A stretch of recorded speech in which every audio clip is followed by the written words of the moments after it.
राधे राधे, जय माता की भक्तों। आप सभी का स्वागत करती हूँ स्पिरिचुअल ज्ञान साधना में और आप सभी से अनुरोध करती हूँ कि स्पिरिचुअल ज्ञान साधना को सब्सक्राइब कर लीजिए और बेल आइकन को प्रेस कर दीजिए ताकि आपको नई नई वीडियोस का नोटिफिकेशन। जय माता की, राधे राधे भक्तों। कैसे हैं आप सभी लोग?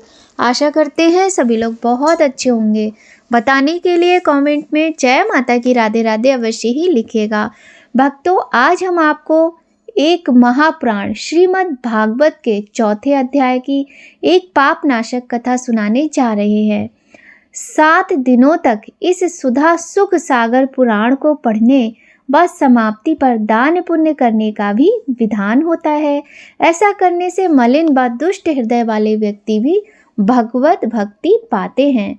आइए भक्तों, प्रारंभ करते हैं बहुत ही सुंदर कथा। बोलिए गणेश भगवान की जय, गौरी शंकर भगवान की जय, लक्ष्मी नारायण भगवान की जय। तुंगभद्रा नदी के तट पर एक सुंदर राज्य था जिसमें सभी वर्णों के लोग रहते थे। उसी नगर में एक वेदज्ञ और कर्मठ ब्राह्मण आत्मदेव भी रहता था। वह तपस्वी और धनी होने पर भी साधारण तथा भिक्षाजीवी था। उसकी पत्नी धुंधली, कुलीन एवं सुंदरी होने पर भी सदा अपनी बात पर अड़ जाने वाली थी। वह बहुत बोलती थी तथा पर निंदा में सुख पाती थी। गृह कार्य में निपुण थी तथा कृपण थी और झगड़ालू भी। जब उनकी अवस्था थोड़ी ढल गई तब भी दोनों के कोई संतान न हुई। तब उन्होंने यज्ञ, दान, तप करने आरंभ किए जिसमें उन्हें संतान प्राप्त हो। उनका आधा धन समाप्त हो गया परंतु कोई संतान न हुई, इसीलिए ब्राह्मण भी चिंताग्रस्त रहने लगा। एक बार वह ब्राह्मण देवता दुखी होकर वन की ओर चल दिया। वहां चलते चलते थक गया। शरीर भी कमजोर था। संतान न होने के दुख के कारण भी निराश ही रहता था। तब एक तालाब से कुछ भी कर वहीं बैठ गया। तभी वहां एक सन्यासी महात्मा आए। उनके चरणों में प्रणाम कर लंबी सांसें लेकर रोने लगा। सन्यासी ने पूछा, ब्राह्मण देवता, आप रोते क्यों हैं? क्या कोई भारी कष्ट हुआ है? ब्राह्मण ने कहा, महाराज, मैं अपने पूर्व जन्म के पापों के कारण दुख पा रहा हूँ। देवता भी मेरा दिया प्रसन्नता से स्वीकार नहीं करते।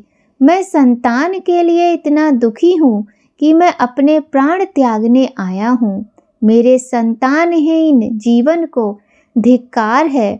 मैं जिस गाय को पालता हूँ वह भी बांझ हो जाती है।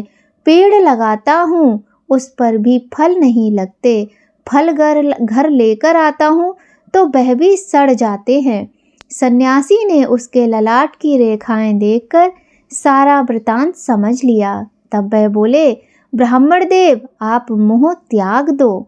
मैंने तुम्हारा प्रारंभ देखकर निश्चय किया है, तुम्हारे 7 जन्म तक संतान नहीं हो सकती।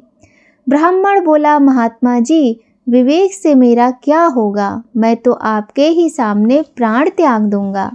सन्यासी बोला, विधाता के लेख को कोई टाल नहीं सकता, परंतु तुमने तो बड़ा हट पकड़ रखा है, तो ऐसी दशा में तुमसे क्या कहूँ?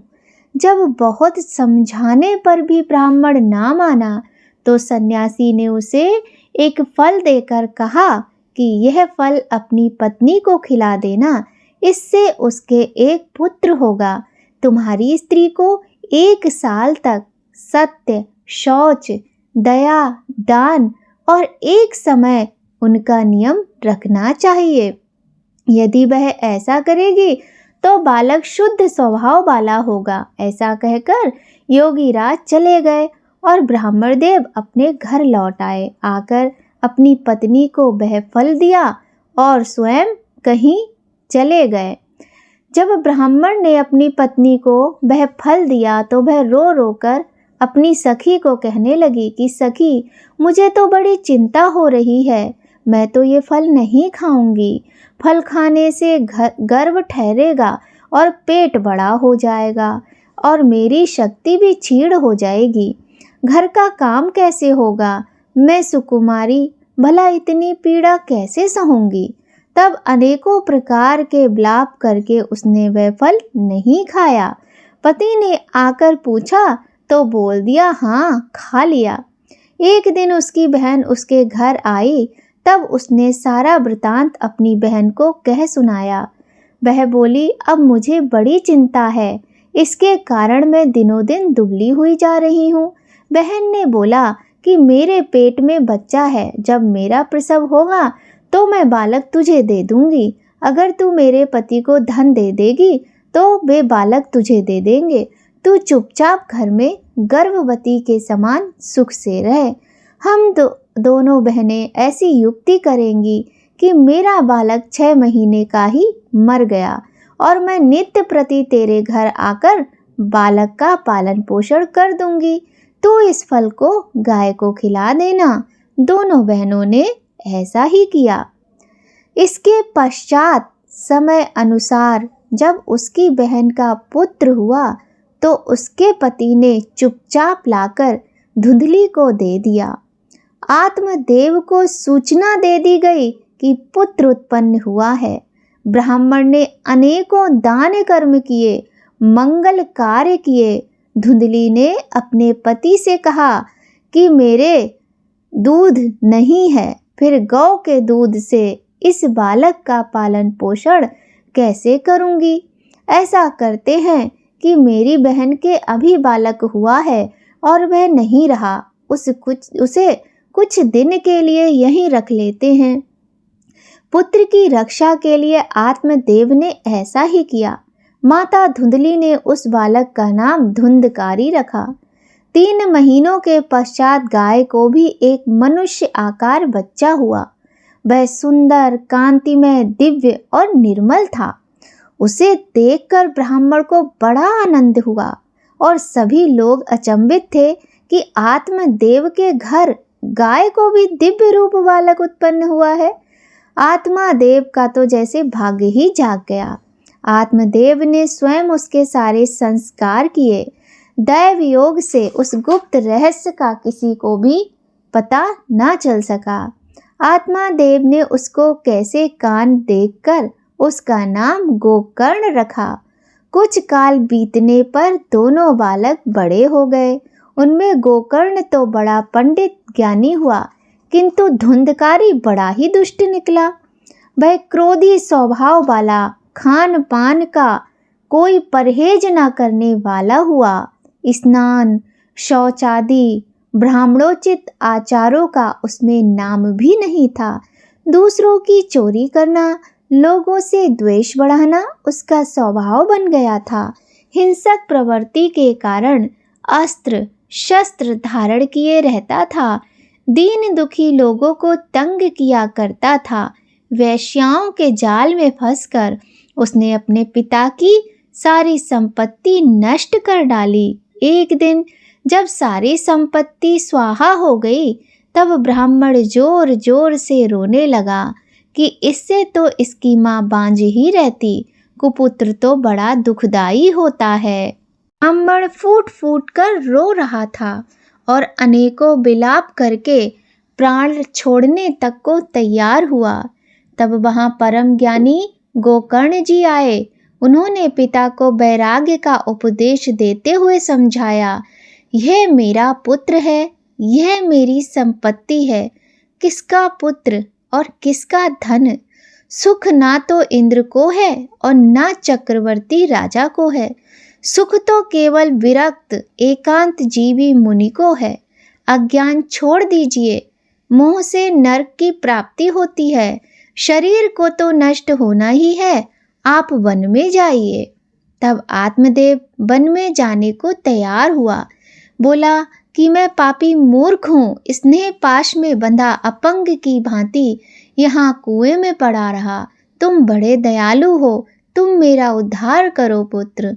गोकर्ण ने समझाया कि ये शरीर रुधिर का पिंड है, इसे आप में मानस छोड़ दीजिए। यह संसार क्षणभंगुर देखें, किसी वस्तु को स्थायी समझकर उसमें राग ना करें। बस वैराग रस के रसिक होकर भगवान की भक्ति में लगे रहें। भगवत भजन ही सबसे बड़ा धर्म है, उसी का आश्रय लें। भोगों की लालसा को अपने आसपास भी ना आने दें। दूसरों के गुण दोषों का विचार छोड़कर एकमात्र भगवत सेवा और भगवान की कथा का रसपान करें। पुत्र की बाणी से प्रभावित होकर आत्मदेव ने घर छोड़ दिया और वन की यात्रा पर चल दिया। वह 60 वर्ष का हो चुका था, फिर भी उसकी बुद्धि में पूरी दृढ़ता थी। वहाँ वन में मन लगाकर भगवान की नियम पूर्वक सेवा अर्चना करने तथा दशम स्कंद का नियमित पाठ करने से उसने भगवान श्री कृष्ण चंद्र को प्राप्त कर लिया। बोलिए जय श्री कृष्णा। गोकर्ण के ज्ञान देने के पश्चात आत्मदेव ने मुक्ति पाई। पिताजी के वन में जाने के पश्चात धुंधकारी ने अपनी माता को बहुत पीटा और अधिक धन की मांग करने लगा। उसकी धमकी उपद्रव से दुखी होकर उसकी माता धुंधली रात के समय कुएं में जा गिरी और उसकी मृत्यु हो गई। योगनिष्ठ गोकर्ण जी तीर्थ यात्रा के लिए निकल गए। उन्हें किसी घटना से ना ही सुख था और ना ही दुख था। उनका ना कोई मित्र और ना ही कोई शत्रु था। धुंधकारी 5 वेश्याओं के घर रहने लगा। उनके लिए भोग जुटाने की इच्छा ने उसकी बुद्धि भ्रष्ट कर दी और वह अनेकों बुरे कार्यों में लिप्त होता चला गया। वह केवल काम से अंधा हुआ जा रहा था।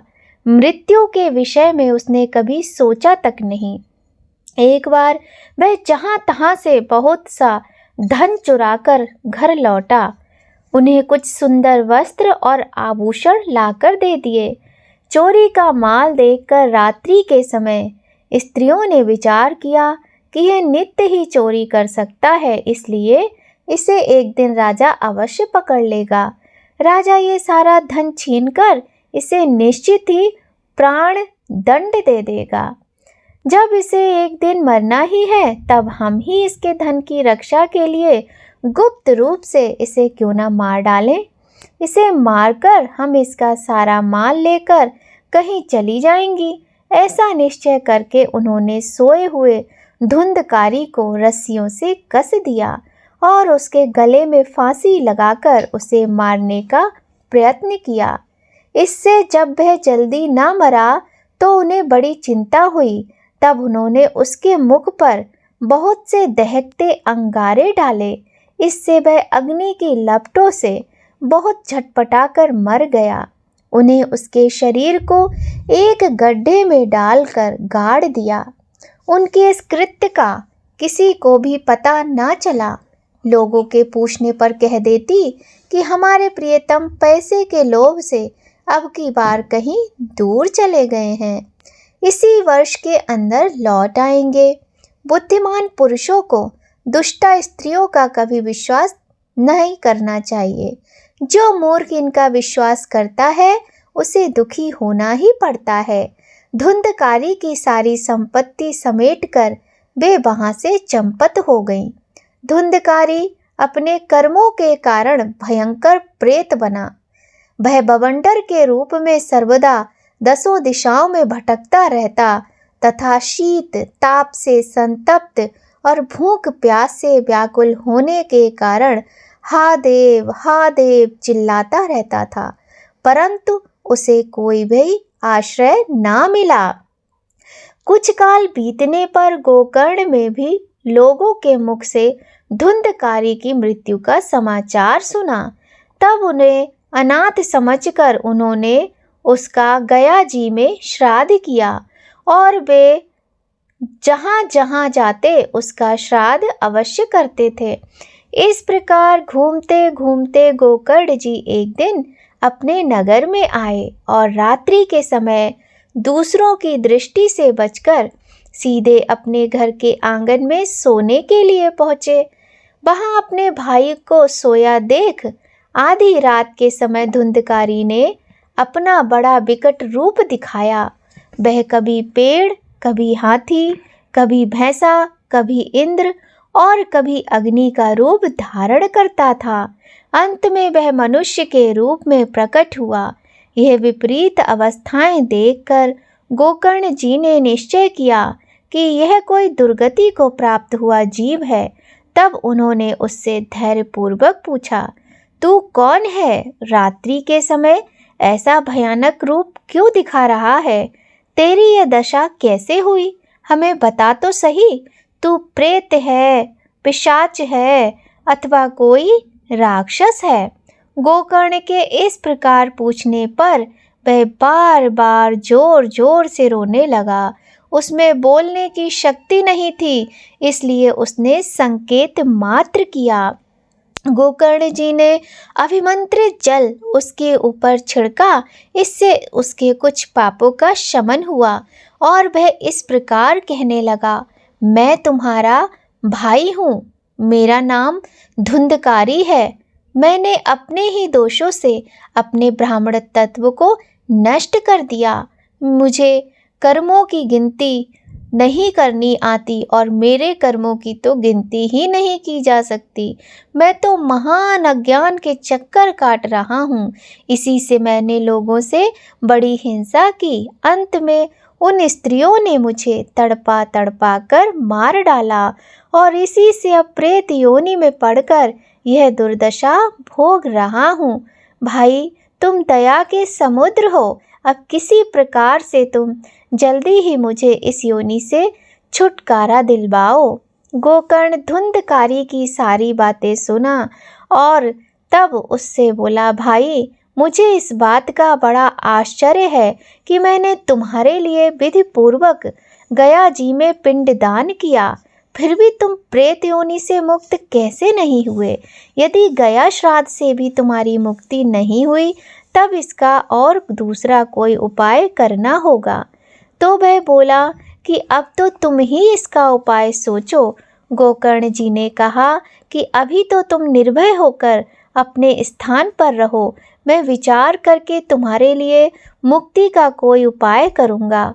गोकर्ण की आज्ञा पाकर धुंधकारी वहाँ से अपने स्थान पर चला गया।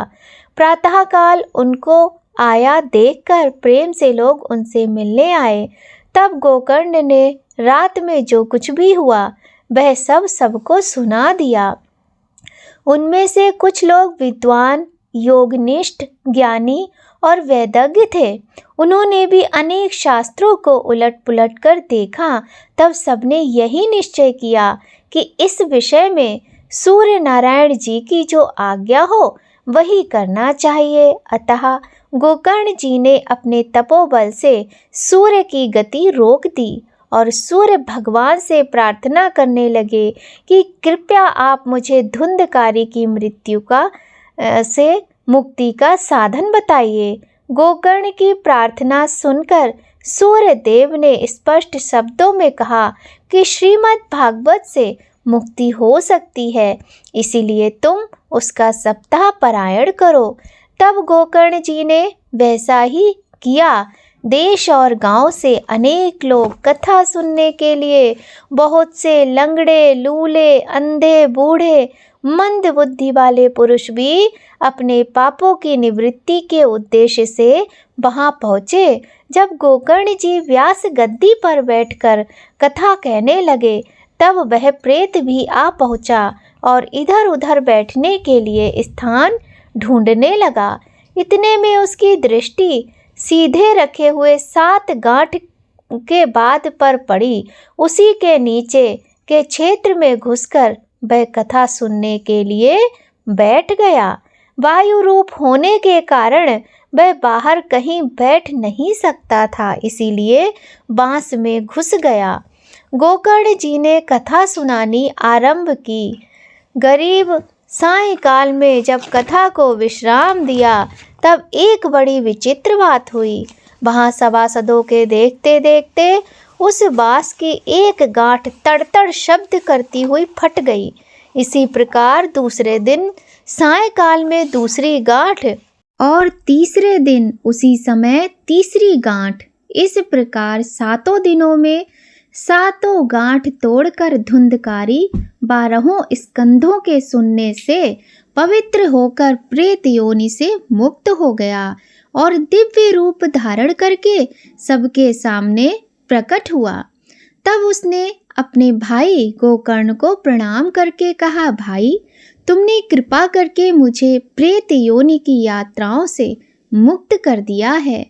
ये प्रेत पीड़ा का नाश करने वाली श्रीमद् भागवत जी की कथा धन्य है तथा श्री कृष्णचंद्र की धाम की प्राप्ति कराने वाला इसका सप्ताह पारायण भी धन्य है। जब सप्ताह श्रवण का योग लगता है तब सब पाप थर्रा उठते हैं।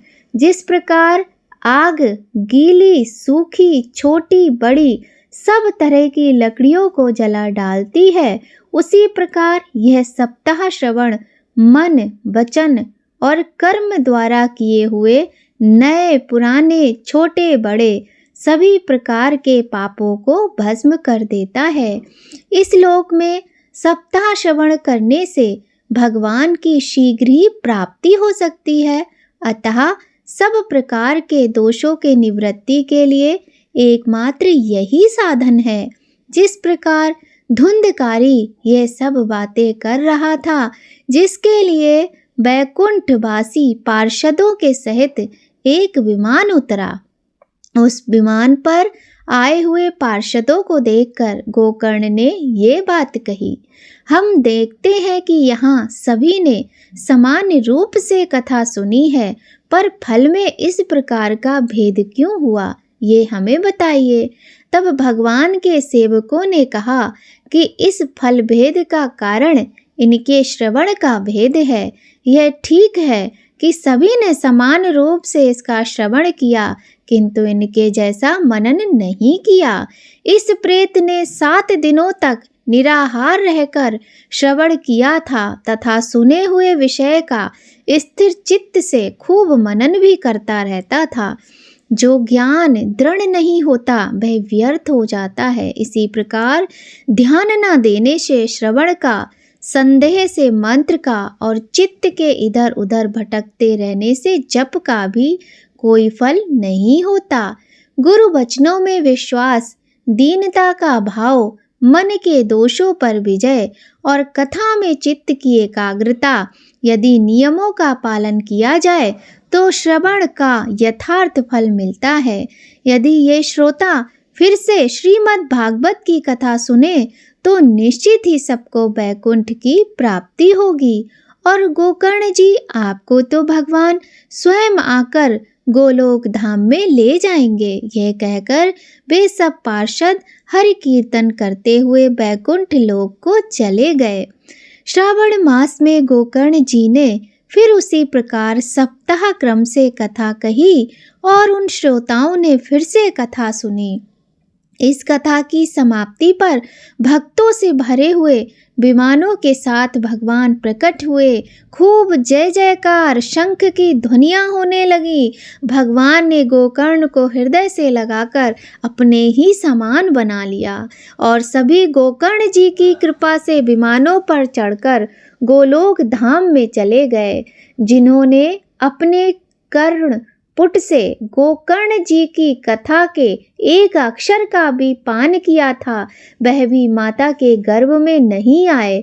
जिस गति को लोग वायु, जल या पत्ते खाकर शरीर सुखाने से, बहुत काल तक घोर तपस्या करने से और योग अभ्यास करने से भी नहीं पा सकते, उसे वह सप्ताह श्रवण से सहज ही प्राप्त कर लेते हैं। यह कथा बड़ी ही पवित्र है। एक बार के श्रवण से ही समस्त पाप राशि को भस्म कर देती है। यदि इसका श्राद्ध के समय पाठ किया जाए तो इससे पितृगण को बड़ी तृप्ति होती है और नित्य पाठ करने से मोक्ष की प्राप्ति होती है। हरि बोल, हरि बोल, हरि बोल। श्रीमन्नारायण नारायण नारायण, भजमन नारायण नारायण नारायण। बोलिए लक्ष्मी नारायण भगवान की जय। बोलिए गौरी शंकर भगवान की जय। तो भक्तों, यह थी बहुत ही सुंदर कथा, श्री गोकर्ण जी के श्रीमद् भागवत की कथा। भक्तों, आज की कथा आपको यदि थोड़ी भी अच्छी लगे तो वीडियो को लाइक ज़रूर कीजिएगा। यदि चैनल पर पहली बार आए हैं तो सब्सक्राइब कर लीजिए और बेल आइकन को प्रेस कर दीजिए ताकि आपको आने वाली वीडियोस का नोटिफिकेशन सबसे पहले मिले और आप इसका पूर्ण लाभ उठा सकें। तो भक्तों, आज की वीडियो में बस इतना ही। जय माता की भक्तों, राधे राधे।